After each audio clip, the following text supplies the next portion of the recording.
Historia ya Kondoa ni pamoja na shule ya msingi Kidulo iliyopo kijiji cha Haubi, yapata kilomita 30 kutoka Kondoa mjini.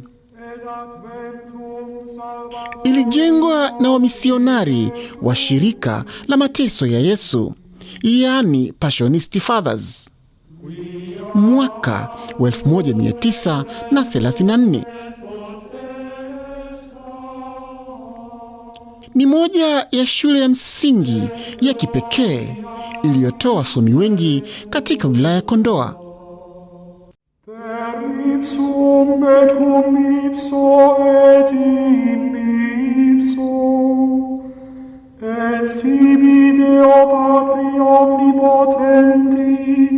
In unitate Spiritus Sancti, omnis honor et gloria, per omnia saecula saeculorum. Mimi naitwa Sister Georgiana Agustini Songe wa shirika la Masista Mtakatifu Jema Galgani wa Jimbo Kuu la Dodoma. Mimi ni mwalimu mkuu wa shule hii ya msingi Kidulo. Shule ya msingi Kidulo ilianza kama shule ya kanisa miaka ya 34 na hadi ilipofika mwaka 1948 ilifanyiwa ukaguzi na serikali na ikasajiliwa kuwa shule rasmi ya serikali. Na mwalimu mkuu wa kwanza wa mwaka 1948 alikuwa anaitwa Mwalimu Damian Goima. Na mimi niliopo hapa ni mwalimu mkuu wa 14 tangu shule iliposajiliwa. Shule ya msingi Kidulo ina wanafunzi 885 na walimu 13 nikiwepo na mimi pia. Shule ya msingi Kidulo imetoa manufaa mengi kwa sababu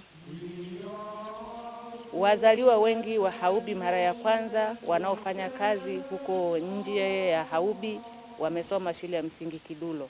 Kwa kweli shule ya msingi Kidulo inaisaidia jamii kielimu katika kupambana na mchakato mzima wa maisha. Pengine kihistoria shule hii mnaikumbukaje? Kihistoria mtu anaposema labda hii shule ni kihistoria, ni mnaielezeaje? Tunaweza tukasema kwamba ni shule ambayo ilikuja wakati imani inapoletwa hapa Haubi. Wamisionari waliona mbele kwamba wao waliona kwamba mtu ni mwili na roho. Kwa hivi kwao haikuona kwamba ni bora sana waendelee kuwakusanya waumini wa dini ya Kikristo na kuwafundisha imani bila kuwaelimisha kwanza. Kwa hivi waliona kwamba ni vizuri wakaanzisha pia shule ili jamii ielimike. Na jamii hii ya hapa pamoja na kwamba shule ilijengwa na kanisa, lakini haikubagua madhehebu katika kuelimisha.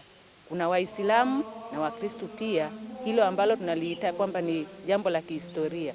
Kwa sababu wale wa misionari wangekuwa wana ubinafsi, wangeweza kuelimisha Wakristo tu.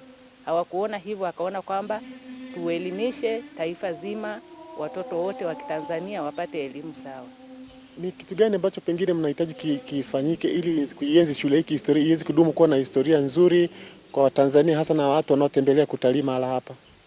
Nafikiri wewe unaona kwamba majengo ni ya muda mrefu sana, lakini pamoja na kwamba ni ya muda mrefu, nadhani walijenga imara. Hivyo tunaiomba jamii inayozunguka ili tuendelee kuienzi shule hii, tufanyie ukarabati ili iweze kuboreka.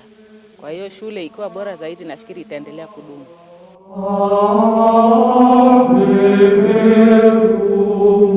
Corpus Natum de Maria Virgine